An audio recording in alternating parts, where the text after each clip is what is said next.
Travelling to all the provinces of Zimbabwe. Your job is to be the eyes and ears of the mission at the provincial level. As we, the core team, remain working here in Harare, in the capital, the national level, meeting the election officials, political parties and civil society, that's going to be your job at the provincial level, as well as also supporting our later deployment of another 44 observers. And as we've mentioned, I think we expect on election day to be around 140 observers in total on behalf of the European Union. And the long-term observers play a critical role in helping us organise that. You'll stay in your provinces for around 5 weeks up to the day of the election.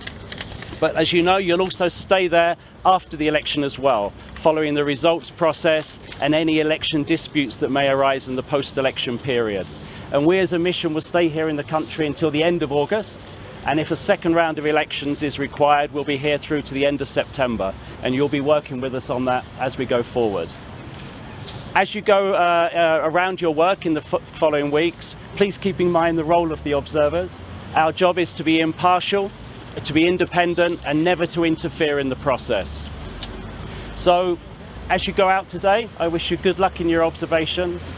Be safe. And keep in mind these are vitally important elections for Zimbabwe, and hopefully we as the EU Election Observation Mission can play our role in enhancing confidence. So good luck everyone, and we'll be in contact on a regular basis. Thanks very much.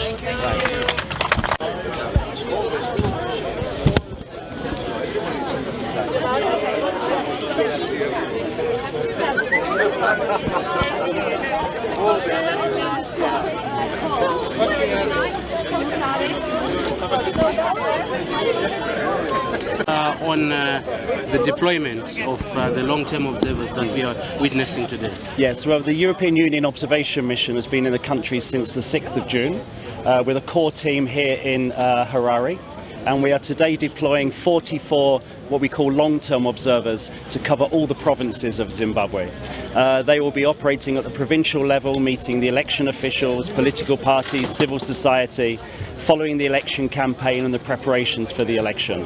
And they will remain in the provinces until after election day, and we as a mission will stay in the country until the end of August following the entire electoral process. Mm-hmm. This is 16 years, this is coming after 16 years without having the EU observation mission in Zimbabwe. How important is this for the European Union, especially with engagement with Zimbabwe going forward? Of course, the European Union was very happy to receive an invitation to observe these elections, and we're very happy to deploy a mission here. As you say, the last time the EU was here was in 2002, so it's quite a long gap. But we're very much looking forward to. We have a memorandum of understanding with the Ministry of Foreign Affairs and full observer accreditation. So we're very much looking forward to the coming weeks and following the election. This deployment follows an initial team, a core team that has been here on the ground. Yeah.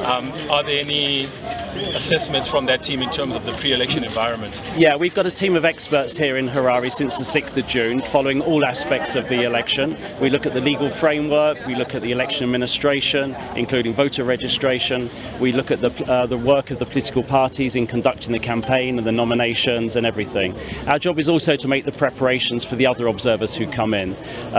What the European Union does is we do a long-term observation and a comprehensive assessment, and then we issue a statement approximately 2 days after the election, which is our preliminary findings and assessment of the election. So at this stage, No, we tend not to issue assessments and comments in the lead up to the election. We put all our findings together and issue a statement after the election. So is this the first time to deploy out of Harare? Yes, yeah, we've only been in Harare up to now, making all the provisional arrangements, and now the long-term observers are the first sort of people going out to the provinces. Closer to the election day, we'll be joined by another 44 short-term observers, and they will also be deployed, of course, all around the country to follow the voting and counting in polling stations. And we expect on election day to be around 140 people in total.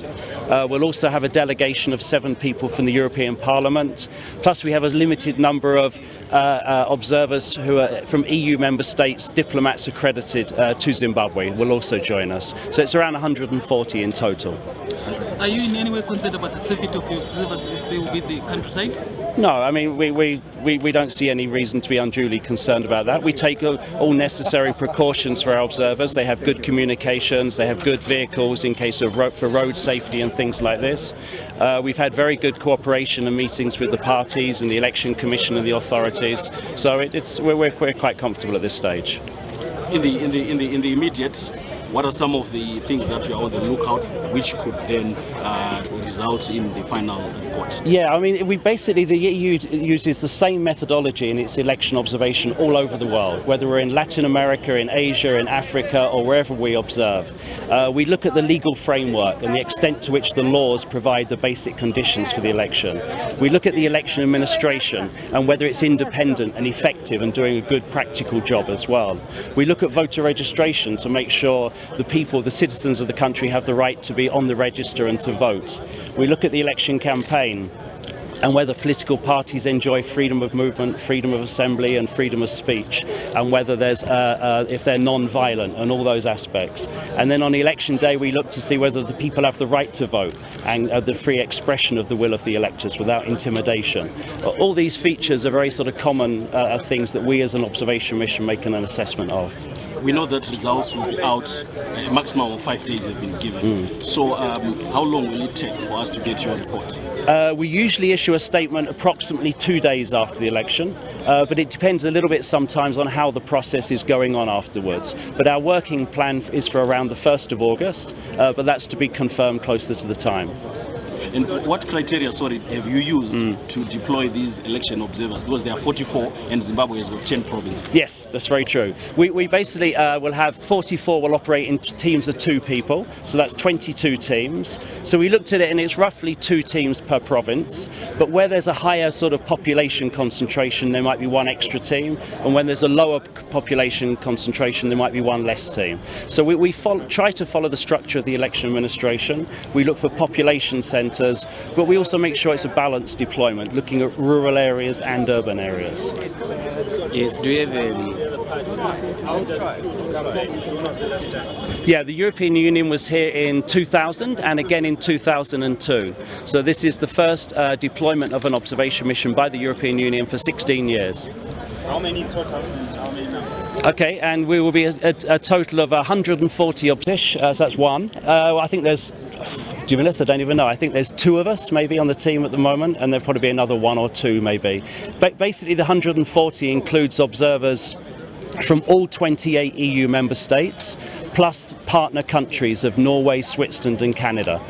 So that's the countries which are involved in the observation, which again is a normal approach to So I can simply say after Brexit, this European Union observatory is in it. Well, Brexit hasn't happened yet. Formally speaking, Brexit is 2019, so we'll cross that bridge at that time, I think. All right, okay. Do you have any action?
Oh, you're the one who sent me an email yesterday. Yeah.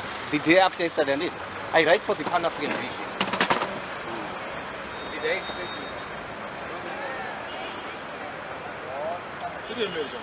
Ah, do better.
Oh, you're the one who sent me an email yesterday. Yeah.